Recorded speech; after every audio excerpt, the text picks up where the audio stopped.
এই 28 বছর জীবনে মনে হয় কারোর সাথে ও একটা খারাপ বিহেভ করে নাই, কারোর সাথে কথা বলে নেই। আমার দুনিয়া ছিল ও, ওর দুনিয়া ছিলাম আমি, সবকিছু উলটপালট করে দিই।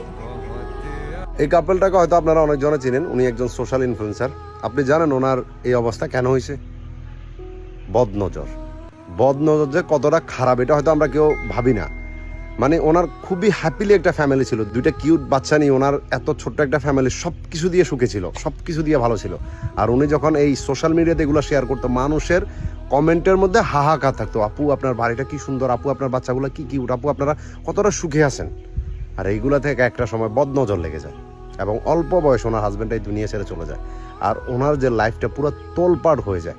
তো যত পারেন নিজের প্রাইভেট লাইফটাকে, নিজের পার্সোনাল যে লাইফটা ওইটাকে জাস্ট প্রাইভেট রাখুন, যত পারেন ওইটাকে জাস্ট লুকায় রাখেন। সম্পর্ক যত লুকায় রাখবেন তত ভালো।